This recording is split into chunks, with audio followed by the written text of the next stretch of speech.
Ma'am, आपने आपकी जो अचीवमेंट्स है जो ब्यूटी कॉन्टेस्ट की, पहले वो बताइए आप। जी।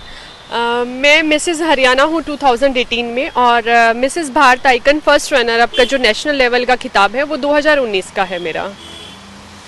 शादी होने के बाद आप ब्यूटी कॉन्टेस्ट जो है आपने किया, आप गए, बड़ी सारी दिक्कतें होती हैं शादी के बाद, खासतौर से महिलाओं को नहीं जाने देते बाहर। जी। कैसी आपके सामने चुनौतियाँ आई और आपने कैसे पार पाया उनको? जी, बिल्कुल। आज हम कितना भी ये कह लें कि हम बहुत आगे बढ़ रहे हैं, लेकिन कहीं ना कहीं एक जो पुरुष प्रधान समाज है वो आज भी हमारी पहचान है। तो चाहे बेटी हो या बहू हो, हमेशा उसे घर से कुछ अलग अगर करने की चाह होती है तो उसे दिक्कतों का सामना करना पड़ता है।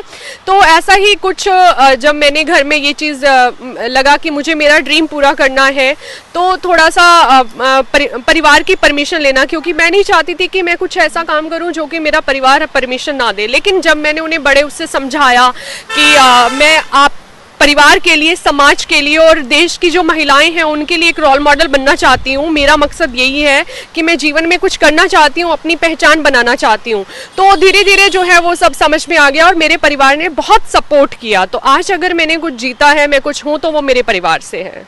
अभी आप प्रेजेंट में इसके अलावा और क्या कुछ कर रहे हैं? आप टीचर भी हैं, योगा जी। भी आप बताते हैं, आप जी। सामाजिक काम भी कर रहे हैं। जी, मैं आपने जैसे बोला कि मैं टीचर भी हूँ, मैं पढ़ाती भी हूँ, और इसके अलावा जो मेरा सबसे एक मकसद है मेरा कि मैं सोसाइटी में कुछ बदलाव लाना चाहती हूँ। तो चाहे वो हेल्थ से रिलेटेड हो, चाहे वो एनवायरनमेंट से रिलेटेड हो, मैं चाहती हूँ कि हर एक इंसान जो है वो अपनी जिम्मेवारी खूब अच्छे से निभाए, क्योंकि जब तक हम रिस्पॉन्सिबल नहीं होते अपने देश के लिए, तो हम जिस तरह की सोच हम चाहते हैं कि हमारा देश ऐसा हो, हमारा समाज ऐसा हो, वो हम नहीं ला सकते।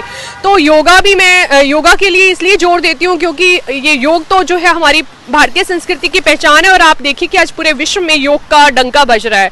तो सबसे पहले, और जैसे कोरोना काल में हमने देखा कि किस तरह से जो है लोग परेशान हुए हेल्थ को लेके, तो उसके लिए भी मैं लोगों को मोटिवेट करती हूँ कि आपकी हेल्थ ही सब कुछ है। तो अभी आप इन्वायरमेंट के लिए अगर आप बात करें तो आप क्या कुछ करते हैं उसके लिए?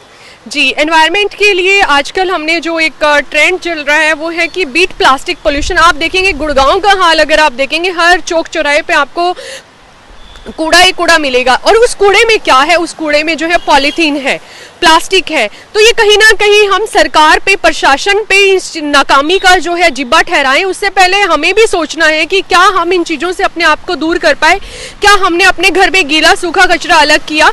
तो वही बात है कि जिम्मेवारी लेने की बात है, आप खुद भी अपनी थोड़ी सी जिम्मेवारी समझिए, और इस धरती को स्वर्ग बनाने के लिए सबसे बड़ा योगदान जो है वो एक एक घर से निकलेगा।